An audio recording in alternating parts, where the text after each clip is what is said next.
Oi, pessoal. Bom, em primeiro lugar, eu não sou nenhum expert em política, mas eu já li muitos livros da Ayn Rand e nesse ponto do anarcocapitalismo eu tendo a concordar com ela. Eu vejo muita gente hoje que apoia, né, ideias libertárias, indo para esse lado do anarcocapitalismo. Por exemplo, o Rafael do canal Ideias Radicais, e muita gente abraçando essa ideia e pouca gente dando um contraponto.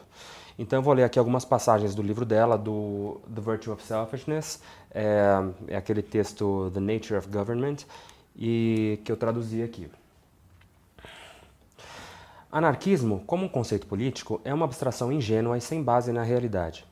Uma sociedade sem um governo organizado estaria à mercê do primeiro criminoso que surgisse e a reduzisse ao caos de uma guerra de gangues. Mas a possibilidade da imoralidade humana não é a única objeção ao anarquismo. Mesmo uma sociedade onde todos os membros fossem totalmente racionais e impecavelmente morais, não poderia funcionar num estado de anarquia.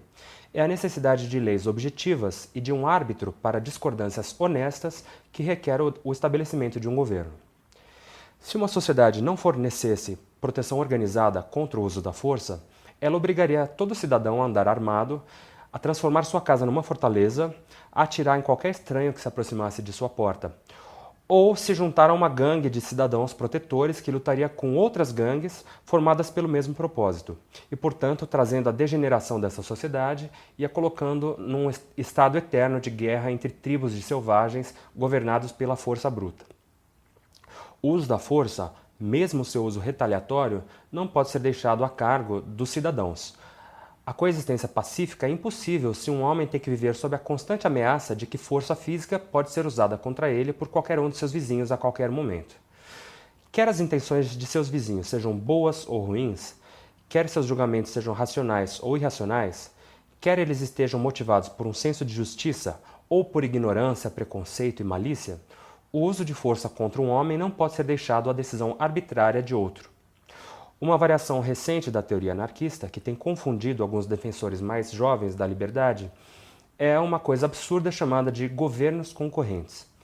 Aceitando a premissa básica dos estatistas modernos, que não vê diferença entre as funções de um governo e as funções da indústria, entre força e produção, e que defendem que empresas sejam propriedade do governo, os proponentes de governos concorrentes pegam o outro lado da mesma moeda e declaram que, como competição é essencial para os negócios, ela também deve ser aplicada ao governo. Em vez de um único governo monopolista, eles afirmam, deveria haver uma variedade de governos diferentes numa mesma área geográfica, competindo pela fidelidade dos cidadãos, com cada cidadão estando livre para comprar e apoiar o governo que ele preferisse.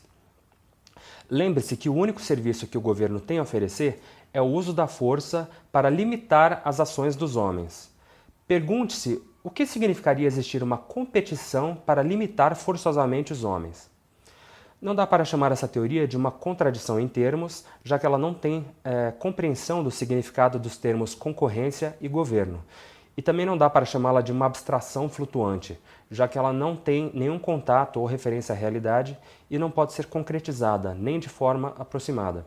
Uma única ilustração seria o suficiente. Imagine que o Sr. Smith, um cliente do governo A, suspeite que seu vizinho, o Sr. Jones, um cliente do governo B, tenha lhe roubado. Um esquadrão da polícia A prossegue até a casa do Sr. Jones, mas encontra na porta um esquadrão da polícia B, que declara que eles não aceitam a validez da reclamação do Sr. Smith e que não reconhecem a autoridade do governo A. O que acontece então? Eu deixo que vocês continuem daqui.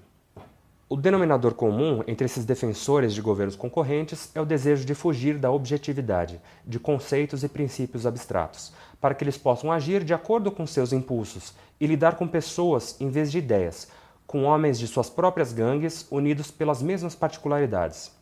Bom, então é isso. Se vocês gostam dessa discussão, eu vou deixar aqui um link para um texto que eu postei no meu blog falando sobre o papel do governo na criação de estradas. Então é isso, valeu.